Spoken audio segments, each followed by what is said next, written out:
Budget অধিবেশনের আগে কৌশল বৈঠক। আজ মুম্বাইয়ে ইন্ডিয়ার শরিকদের সঙ্গে বৈঠক মমতা বন্দ্যোপাধ্যায়ের। উদ্ধব ঠাকরে, শরদ পাওয়ার, অখিলেশ যাদবের সঙ্গে বৈঠক মমতা বন্দ্যোপাধ্যায়ের। কথা বলবো আবির আমাদের প্রতিনিধির সঙ্গে।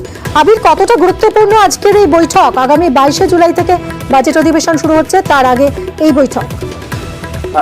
সংসদের বাজেট অধিবেশনের ক্ষেত্রে ফ্লোর কোঅর্ডিনেশন, এই বিরোধী দলের যে ঐক্য রয়েছে তাদের মধ্যে থাকাটা অত্যন্ত গুরুত্বপূর্ণ।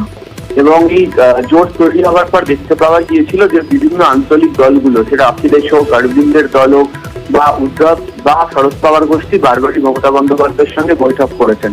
ফলে বাজেট অধিবেশনের আগে রণকৌশল স্থির করার জন্য এই সমস্ত আঞ্চলিক দলের যারা নেতারা রয়েছেন তাদের সাথে মমতা বন্দ্যোপাধ্যায়ের বৈঠক রাজনৈতিক দিক থেকেও তাৎপর্যপূর্ণ।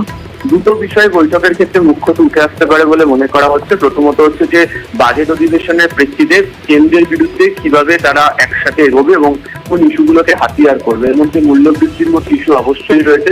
পরীক্ষা কেলেঙ্কারির ইস্যুকে নিয়ে তারা বরাবরের জন্য সামনে নিয়ে আসার চেষ্টা করছে এবং অবশ্যই এজেন্সির অতি সক্রিয়তা এবং বঞ্চনার মতো বিষয় তার মধ্যে অবশ্যই থাকছে। এর সঙ্গে সঙ্গে ডেপুটি স্পিকারের ক্ষেত্রে তাদের যে দাবি সেটিকে রাখা, এবং যেহেতু সামনেই মহারাষ্ট্রের নির্বাচন রয়েছে বিধানসভা, সেক্ষেত্রে দাঁড়িয়ে লোকসভার মধ্যেই আঞ্চলিক দলগুলো নিজেদের মধ্যে ঐক্য বজায় রেখে যদি সেখানে লড়াই করতে পারে তাহলে বিজেপির বিরুদ্ধে লড়াই করাটা অনেকটা সহজতর হবে। তো সেই বিষয়গুলো নিয়ে মূলত মমতা বন্দ্যোপাধ্যায়ের সঙ্গে উদ্ধব, শরদ পাওয়ার এবং তার পরবর্তী সময়ে হচ্ছে অখিলেশ যাদবের বৈঠক হওয়ার কথা রয়েছে। ধন্যবাদ আবির।